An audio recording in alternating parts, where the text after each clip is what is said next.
آپ اتنا قرآن حدیث کی روشنی میں کہہ دیا، اس کے باوجود بھی آپ دیکھیں کہ اگر کنڈے کی 100 فاتحہ ہوگی کوئی ایک بھی گوشت نہیں بنائے گا، لا کر رکھیں گے بھی نہیں، کہتے ہیں کہ نہیں ہرگز نہیں، ہرگز نہیں۔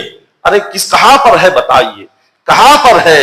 کسی قرآن کی آیت میں ہے جس پر اتنا سختی سے عمل کر رہے ہیں، اتنا سختی سے نہ قرآن کی آیت پر عمل کریں گے نہ حضور کی حدیث پر عمل کریں گے، دادا دادی کی بات، نانا نانی کی بات قرآن و حدیث سے بڑھ کر عمل کریں گے۔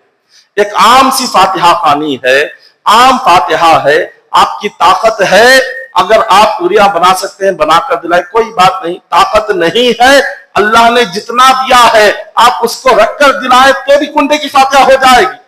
نیاز کر کے پھر سب لوگوں سے وصول کرنا، پھر وہ لے کر ڈالنا، منت کر کے ہم نے منت کی تھی اتنا نیاز دیں گے تبھی ہمارے کنڈے ہوں گے، ایسا کچھ نہیں ہے، یہ جہالت ہے۔ قرآن اور حدیث کی کئی کتابوں کا مطالعہ کر کے، کئی کتابیں پڑھ کے آپ کے سامنے میں بیان کر رہا ہوں، ایسے ہی نہیں، کئی حدیثیں پڑھی، ہزاروں حدیثیں پڑھی ہے، اور تفسیر کی کئی کتابیں پڑھی ہے اس مسئلے کے لیے کہ شاید کہیں پر تو طریقہ ہوگا، تو کسی کتاب میں، کسی حدیث میں، کسی تفسیر میں ایک بات نہیں ملی جو ہم کر رہے ہیں۔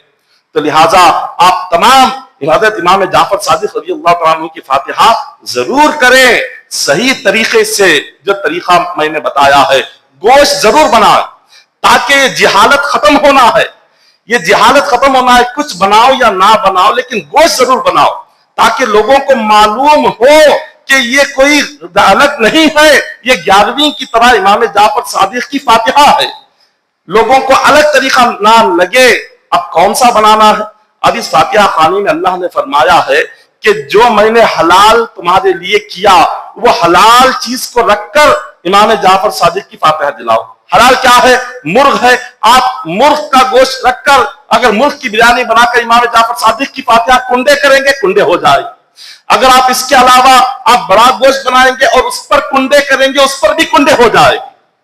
حلال ہے، اللہ فرما رہا ہے، یہ خدا کا حکم ہے، میری بات نہیں ہے، یہ خدا کا حکم ہے۔ وَلَا تَقُولُوا لِمَا تَصِفُ أَلْسِنَتُكُمُ الْكَذِبَ هَذَا حَلَالٌ وَهَذَا حَرَامٌ لِتَفْتَرُوا عَلَى اللَّهِ الْكَذِبَ۔ اللہ فرما رہا ہے کہ بندو، جو میں نے حلال کیا اپنی زبان سے اسے حرام کیوں کہتے ہو؟ جو میں نے حلال کہا اسے کھاؤ، اس کے لیے آپ تمام اولیاء کی فاتحہ میں دلاؤ، یہ سب کچھ کرو، لیکن اللہ نے جس کو حرام کر رکھا ہے یہاں پر حرام کی فکر نہیں، سود کھاتے وقت ڈر نہیں ہوتا، یہاں روزے چھوڑتے وقت ڈر نہیں ہوتا، زکوٰۃ نہیں دینے سے ڈر نہیں ہوتا، نماز چھوڑنے سے ڈر نہیں ہوتا، یہاں کنڈے میں گوشت پکانے سے ڈر آ جاتا۔ یہ کہاں کی شریعت ہے؟ یہ کہاں کا اسلام ہے؟ یہ کہاں کی دین ہے؟ یہ کون سی قرآن اور کون سی حدیث میں اس کا ذکر ہے؟ تو لہٰذا محترم سامعین اکرام، یہ تمام باتیں بہت ضروری ہے، اس پر عمل کر کے اس جہالت کو ختم کرے۔ کسی نہ کسی کو شروع کرنا ہوگا، اگر 50 سال سے نہیں پکائے تھے تب معلوم نہیں تھا، اس سال سے شروع کرے، اس سال سے سب کچھ بنائے، سارے گوشت بنائے، سالن بنائے، باہر لگائے، لوگوں کو توشہ دے کر بھیجے، یہ جہالت کو ختم کرے۔ اب 50 سال سے نہیں کر رہے تھے، یقیناً نہیں کر رہے تھے، تب علم نہیں تھا، معلومات نہیں تھے، اب علماء ہے، علم ہے، بول رہے ہیں، آپ کو سمجھا رہے ہیں، اس پر عمل کرنا ضروری ہے۔